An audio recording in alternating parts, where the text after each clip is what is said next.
Hello प्यारे बच्चों, simple ma'am की क्लास में आप सबका स्वागत है। कैसे हैं आप सब? आशा करती हूँ आप सब अच्छे होंगे। हमारा आज का विषय है कक्षा 4 की हिंदी की पाठ्य पुस्तक रिम झिम का 5वां अध्याय, जिसका नाम है दोस्त की पोशाक। आज हम इसको पढ़ते हैं और समझते हैं। यह कहानी कुछ दोस्तों की है, उनकी पोशाक का भी वर्णन है।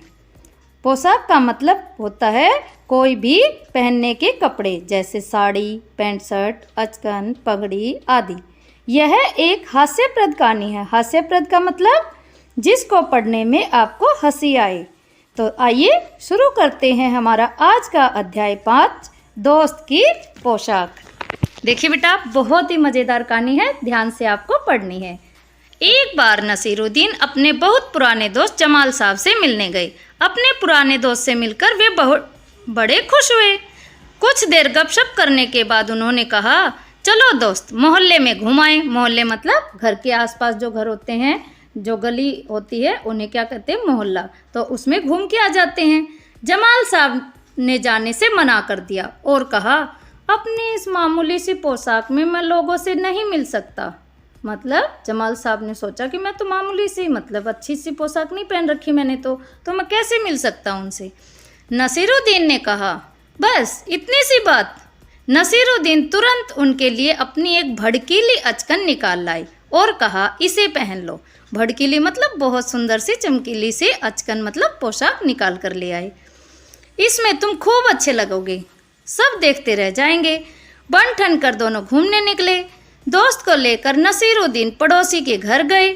नसीरुद्दीन ने पड़ोसी से कहा, ये है मेरे खास दोस्त जमाल साहब।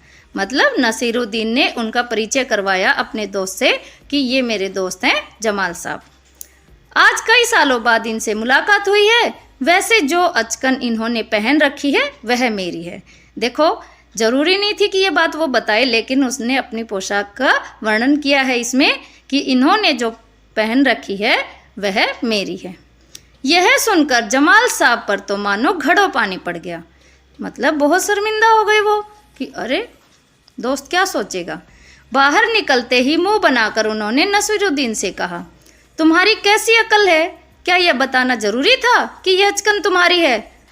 मतलब जो जमाल साहब थे उन्होंने नसीरुद्दीन से, अपने दोस्त से कहा, क्या तुम्हें बताना जरूरी था क्या ये तुम्हारी अचकन है? तुम्हारा पड़ोसी सोच रहा होगा कि मेरे पास अपने कपड़े हैं ही नहीं। देखो बेटा, जिस तरह से ये नसीरुद्दीन अब सोच रहा है कि क्या करना चाहिए था, मुझे नहीं बताना चाहिए था, अब मैं आगे नहीं बोलूँगा। तो इस तरह से वो आगे सोचने लगता है। नसीरुद्दीन ने माफ़ी मांगते हुए कहा, गलती हो गई, अब ऐसा नहीं कहूँगा। अब नसीरुद्दीन उन्हें हुसैन साहब से मिलवाने ले गए। मतलब नसीरुद्दीन ने पहले अपने पड़ोसी से मिलवाया, उसके बाद हुसैन साहब से मिलवाने ले गए। हुसैन साहब ने गर्मजोशी से उनका स्वागत सत्कार किया। गर्मजोशी से मतलब अच्छे से चाय नाश्ता करवाना, उनका स्वागत करना। जब जमाल साहब के बारे में पूछा तो नसीरुद्दीन ने कहा, जमाल साहब मेरे पुराने दोस्त हैं और इन्होंने जो अचकन पहनी है वह इनकी अपनी ही है। देखो, अब फिर से नसीरुद्दीन ने कुछ कह दिया पोशाक के बारे में। जमाल साहब फिर नाराज हो गए। बाहर आकर बोले, झूठ बोलने को किसने कहा था तुमसे?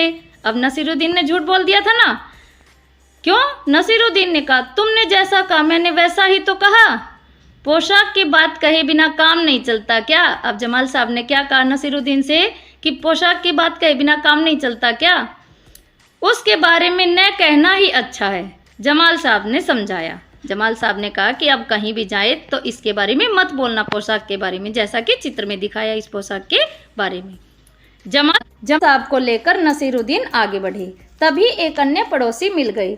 नसीरुद्दीन ने जमाल साहब का परिचय उनसे करवाया। मैं आपका परिचय अपने पुराने दोस्त से करवा दूं। यह है जमाल साहब, और इन्होंने जो अचकन पहनी है उसके बारे में मैं चुप ही रहूं तो अच्छा है। तो देखो बेटा, नसीरुद्दीन ने अभी फिर से जमाल साहब के मना करने के बाद भी वैसे ही अपनी पोशाक का वर्णन कर ही दिया।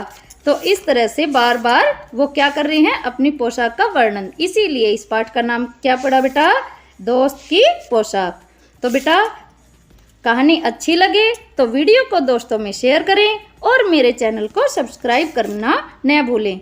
इसी तरह कल अगली वीडियो के साथ हाजिर होंगे। देखते रहिए आपका अपना चैनल। धन्यवाद।